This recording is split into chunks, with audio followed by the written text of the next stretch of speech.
Now, in addition to being the first stop on the ISU Short Track Speed Skating World Tour, the Maurice Richard Arena very much the home of the Canadian team. Now, Tyler, behind us is the Canadian dressing room. Now, what makes this unique in the world of international short track? Well, this is such a special dressing room. This is not what you see in every arena for every team. So what they've done here is really incredible. The athletes really appreciate it, and it would just be great to give you guys a tour and a behind-the-scenes look of what they have going on here. So as we enter the locker room here, the first thing we're going to see is the history. Canada has a deep history of Olympic champions, Olympic medalists. So they got the history dating back to the '92 Olympics, the first official Olympics of short track speed skating. So while the athletes are hanging around here, sharpening their skates, dialing their blades in for their races, they're also going to be reminded of the past, and the glory behind them. So it's just great to have that as a reference to remember that they belong on this level and that they're here to compete and here to win. As their athletes are, doing up their equipment, getting ready again, they can review some of their practice sessions on the TV, they can review their races, and it's a great way to kind of see some highlights of what they've been doing and what things they may want to tweak and improve on. And as we continue through into the locker room, we have a great little lounge area here where the athletes can hang out after practice or before practice. Nice safe space, somewhere to chill, somewhere to relax. And then even this weekend, warming up with their bikes. And as we go through here, we see the team motto on the wall, the glass half full, reminding the athletes that they're fortunate to be in high performance sport and that they got to come in and fill that glass every day. Little coffee bar, snack bar, get what you need, hydrate. And as we wrap up the tour here, we're going to come into the locker room. So this is where we're going to see the athletes suiting up before they come out for the races, getting their mindsets ready to hit that ice and ready to try to win. Great insight here on this unique facility for the Canadian national team.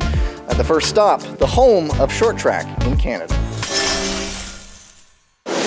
So we're here this weekend to watch the short track here in Montreal. It's the World Tour. It's starting this season, so it's really excited. It's a great venue. I think the ice is super good. The athletes really like it. We're super lucky to have it here every year. A lot of exciting races happen here. Some world titles, a Canadian world title here with Charles. It's a place where a lot of short track legends trained.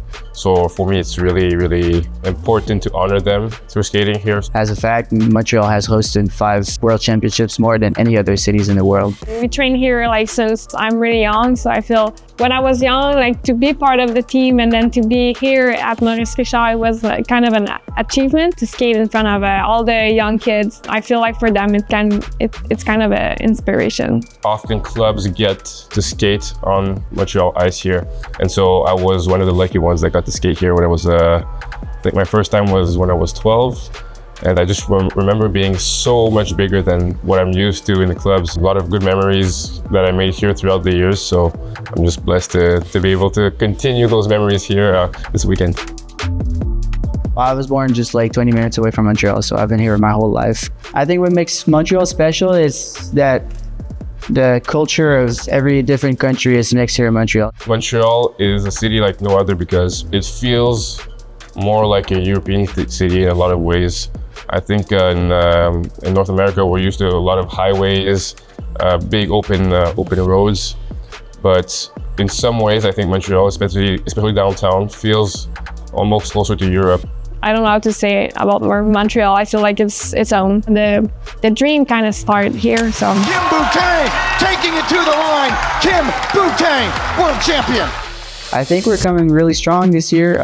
Last year we performed super well. I think the support of the crowd will be super important for us. I think it's always nice to skate in front of the family and then friends. Having everyone at home cheering for us is always a plus. That's a beautiful thing about Canada. We never go into a competition thinking we're gonna finish second. So I think we're really bonded together as a team, and we'll be super strong this year. We're here to win everything, and no matter if we do or not, we're gonna try. Well, Tyler, we know who the favorites are, but as we also know, short track is an incredibly unpredictable sport, particularly this weekend, the first international meeting of these top athletes of the season. What might we be watching for this weekend? Well, we're going to be watching for a lot of athletes coming out, sizing each other up, seeing where everybody's at after the summer of training. They've all gone back home, they've put in a lot of work, but still they got to shake the rust off, get back into competition form. Now, it seems like a lot of these athletes, once the previous season ends, they then disappear for a little bit. A lot of them take trips. You see them on social media, going around the world a little bit, getting away from the ice. And then they come back and they get back into it. What might an off-season training look like? Yeah, for off-season for speed skating, it's quite different from a lot of sports. You're going to actually use a recipe of different training techniques. So you're going to be on ice skating, you're going to be in the gym doing weights, you might be on the bike, you'll be off ice doing imitations. So it's building this concoction, this recipe to help make you better and come back stronger the next year. Lots more to come over the course of this weekend as this first weekend in Montreal continues.